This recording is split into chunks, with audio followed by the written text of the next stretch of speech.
और चलिए आगे बढ़ेंगे, अब आपको दिखाते हैं 60 सेकंड में न्यूज, मेरी सहयोगी दीपा और स्नेहलता के साथ। 27 साल के लंबे इंतजार के बाद महिला आरक्षण बिल लागू होने की उम्मीद जगी है। आज नई संसद में इसको लेकर चर्चा की जाएगी। सरकार ने लोकसभा में महिला आरक्षण बिल पेश कर दिया। आज लोकसभा में महिला आरक्षण बिल पर चर्चा की जाएगी। सुबह 11 बजे से शाम 6 बजे तक इस बिल पर चर्चा होनी है। आज लोकसभा में चर्चा से पहले विपक्षी दल महिला आरक्षण बिल पर अपनी रणनीति तय करेगा। इसके बाद कांग्रेस के लोकसभा सांसदों की बैठक होगी। इस बिल की खासियत यह है कि इसके समर्थन में बीजेपी और कांग्रेस दोनों ही दल हैं। इस बिल के पास होने में तो कोई दिक्कत नजर नहीं आ रही, लेकिन लागू होने में कई रोड़े हैं। महिला आरक्षण बिल पहले भी कई बार लोकसभा में पास हुआ है, लेकिन उसका नतीजा नहीं निकला। माना जा रहा है कि अगर महिला आरक्षण बिल सदन के दोनों सभाओं में पेश हो भी गया तो लागू नहीं हो पाएगा। चुनाव में महिलाओं को आरक्षण का फायदा जनगणना और फिर परिसीमन के बाद ही मिलने वाला है। विधेयक के कानून बनने के बाद जो पहली जनगणना होगी उसके आधार पर परिसीमन होगा। देश में 2021 में होने वाली जनगणना कोविड की वजह से नहीं हो पाई। खबर है कि 2026 के बाद जनगणना हो सकती है। जनगणना के बाद परिसीमन का काम होगा, तब जाकर महिलाओं को आरक्षण मिल सकेगा। तो देखिए, मोदी सरकार ने लोकसभा में महिला आरक्षण बिल पेश किया। 33% आरक्षण मिल सके महिलाओं को, यह सुनिश्चित करने के लिए। लेकिन इसके साथ ही सत्ता पक्ष और विपक्ष के बीच टकरार तेज हो गई है। सरकार ने लोकसभा में महिला आरक्षण बिल पेश कर दिया। आज लोकसभा में महिला आरक्षण बिल पर चर्चा की जाएगी। सुबह 11 बजे से शाम 6 बजे तक इस बिल पर चर्चा होनी है। आज लोकसभा में चर्चा से पहले विपक्षी दल महिला आरक्षण बिल पर अपनी रणनीति तय करेगा। इसके बाद कांग्रेस के लोकसभा सांसदों की बैठक होगी। इस बिल की खासियत यह है कि इसके समर्थन में बीजेपी और कांग्रेस दोनों ही दल हैं। इस बिल के पास होने में तो कोई दिक्कत नजर नहीं आ रही, लेकिन लागू होने में कई रोड़े हैं। महिला आरक्षण बिल पहले भी कई बार लोकसभा में पास हुआ है, लेकिन उसका नतीजा नहीं निकला। माना जा रहा है कि अगर महिला आरक्षण बिल सदन के दोनों सभाओं में पेश हो भी गया तो लागू नहीं हो पाएगा। चुनाव में महिलाओं को आरक्षण का फायदा जनगणना और फिर परिसीमन के बाद ही मिलने वाला है।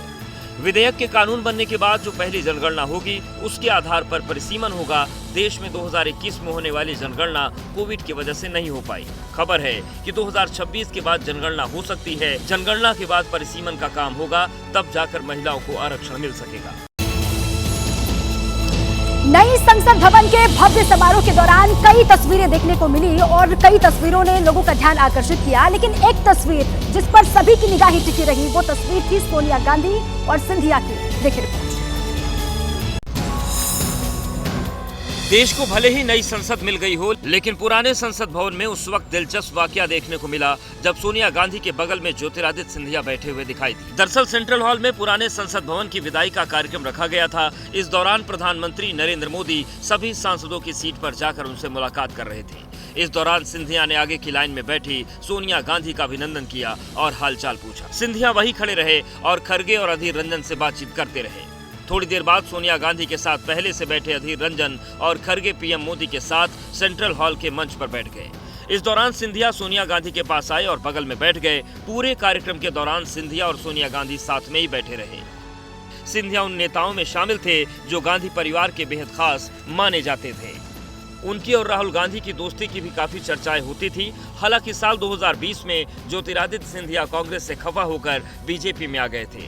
22 विधायकों के साथ सिंधिया ने कांग्रेस पार्टी को अलविदा कह दिया था।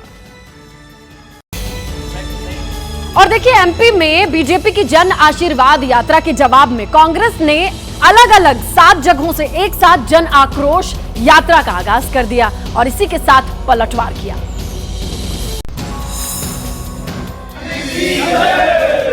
ये तस्वीरें मध्य प्रदेश के खरगोन की है, जहां सनातन के मुद्दे पर घिरी कांग्रेस ने गणेश भगवान के मंदिर में पूजा पाठ कर शिवराज सरकार के खिलाफ जन आक्रोश यात्रा की शुरुआत की। मध्य प्रदेश में 50% कमीशन की सरकार है। ये सब बात सर्वविदित है कि घर घर में आक्रोश है। कांग्रेस की ये जन आक्रोश यात्रा बीजेपी की उस जन आशीर्वाद यात्रा का जवाब है जो बीजेपी पहले से ही निकाल रही है।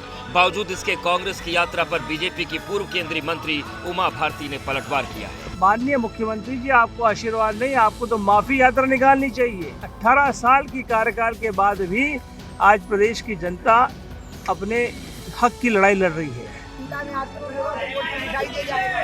अब ऐसा न हो कि यात्रा पर ही आक्रोश कहीं टूट पड़े, मुझे ये डर लग रहा है। कांग्रेस की जन आक्रोश यात्राओं का श्री गणेश मंदिर में पूजा पाठ से हुआ। एमपी में कांग्रेस खुलकर हिंदुत्व की पिच पर बैटिंग कर रही है। बताया जा रहा है कि इसलिए कांग्रेस ने भोपाल में होने वाली इंडिया गठबंधन की रैली रद्द कर दी।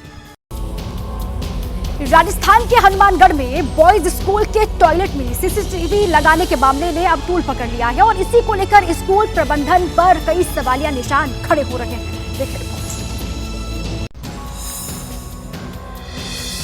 राजस्थान के हनुमानगढ़ में एक सरकारी स्कूल में सीसीटीवी लगाने को लेकर विवाद हो गया है। मामला शहर के राजकीय उच्च माध्यमिक स्कूल फोर्ट का है। दरअसल स्कूल के ही एक छात्र ने परिजनों को जानकारी दी कि उनके स्कूल में टॉयलेट में कैमरा लगा हुआ है।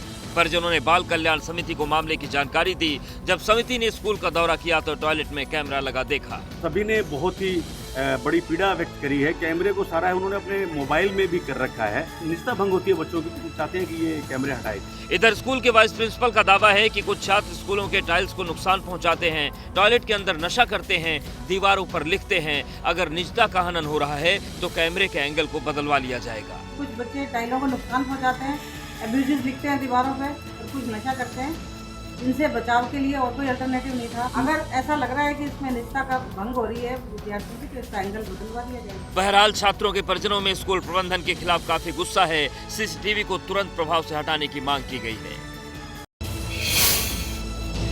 चलिए अब बात करते हैं चार धाम यात्रा की, जहां बताया जा रहा है कि 40 लाख पार करने वाला है आंकड़ा श्रद्धालुओं का। मौसम खुलने के साथ यात्रा के आगाज को लेकर अच्छे संकेत मिल रहे हैं।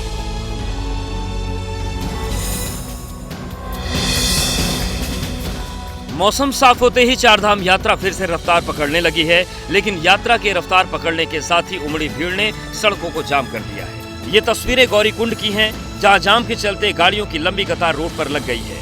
तस्वीरों में आप देख सकते हैं कि लंबा जाम लगा हुआ है। आलम यह है कि जाम के झाम के चलते लोग पैदल ही अपनी मंजिल की ओर निकल दिए हैं। ये नजारा है सोनप्रयाग का, जहां मल्टी लेवल पार्किंग फुल है और पार्किंग फुल होने की वजह से लोगों ने सड़क किनारे भी गाड़ियां खड़ी कर दी हैं। जगह ऐसे स्पॉट हैं जहाँ पे बहुत ही ट्रैफिक जाम हो जाता था, यात्री अपने गंतव्य तक समय पे नहीं पहुँच पाता था। उसके संबंध में हम आज यहाँ पे ज्ञापन लेके आए हैं। जाम लगने का कारण ये भी है कि पहाड़ों पर सड़कें चौड़ी नहीं होती, साथ ही एक ही रोड पर दोनों तरफ से गाड़ियां, खच्चर और पैदल जाने वाले सब चलते हैं। इसलिए रफ्तार कम हो जाती है और फिर जाम लग जाता है। जाम के चलते यात्रियों में बात बहस भी होने लगती है। गणेश चतुर्थी की धूम है। मुंबई में मुकेश अंबानी के घर एंटिलिया में उत्सव रखा गया, जिसमें सलमान खान से लगाए अजय देवगन और साथ ही अलग अलग क्षेत्रों से जुड़े हुए लोग शिरकत करने के लिए पहुंचे। देखिए इसी पर रिपोर्ट।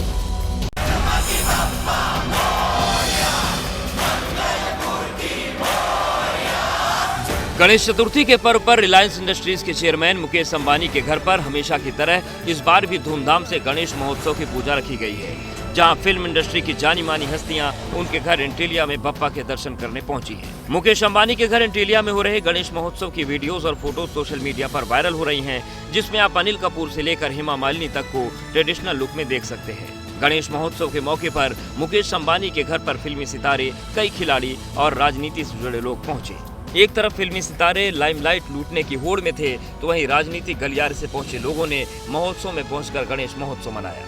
वैसे तो सलमान खान गणेश महोत्सव मनाने अनिल अंबानी के घर पहुंचे थे, लेकिन उनकी बहन अर्पिता शर्मा के घर भी धूमधाम से बप्पा की आरती की गई, जिसमें अर्पिता अपने पति के साथ आरती करती दिखाई दे रही हैं और साथ में सलमान के पिता सलीम खान, मां सलमा खान, हेलन के साथ परिवार के और सदस्य मौजूद दिखाई दिए। कभी बदलता मौसम, बढ़ती उम्र या फिर स्ट्रेस, हेयर फॉल प्रॉब्लम आम है, लेकिन अब हम कहें हम आपको ऐसे शख्स से मिलवाने जा रहे हैं जिसके नाम दुनिया के सबसे लंबे बालों का रिकॉर्ड हो। तो एक तरफ लोगों का सारे जतन करने के बाद भी बाल गिरने बंद नहीं होते, तो ग्रेटर नोएडा के एक लड़के ने सबसे लंबे बालों का विश्व रिकॉर्ड बना दिया। नाम है सिदकदीप सिंह चहल। सिदकदीप सिंह 15 साल के हैं और सिख धर्म से ताल्लुक रखने के कारण इन्होंने आज तक अपने बाल नहीं कटवाए हैं। बचपन से ही मैं अपने बाल बढ़ा रहा हूँ और मेरे बाल पे आज तक कभी कैंची नहीं लगी। सिदकदीप को अपने बालों को धोने में करीब 20 मिनट लगते हैं, आधा घंटा सूखने में लगता है और ब्रश करने में 10 मिनट लगता है। यानी 1 घंटा सिदकदीप को अपने बालों को धोने, जूड़ा बनाने में ही लग जाते हैं। सिदकदीप अपने लंबे बालों का श्रेय अपनी मां को देते हैं। और मेरे से मेरी फ्रेंड ये पूछती थी क्या लगाती है बालों में, इतने सुंदर बाल हैं, हमारे तो बहुत छोटे बाल हैं, इसके तो बहुत अच्छे बाल हैं। सिद्धार्थ सिंह का वर्ल्ड रिकॉर्ड बनाने का ये सफर आसान नहीं था, लेकिन उनके डेडिकेशन और अपने धर्म के प्रति विश्वास ने गिनीज वर्ल्ड रिकॉर्ड में अपना नाम दर्ज करवाने के सफर को आसान कर दिया। बचपन से मैं देखता आ रहा हूँ बाकी लोग को गिनीज वर्ल्ड रिकॉर्ड में नाम आते हुए, और अब मेरा भी नाम आया बुक में, तो मुझे बहुत अच्छा लगता है।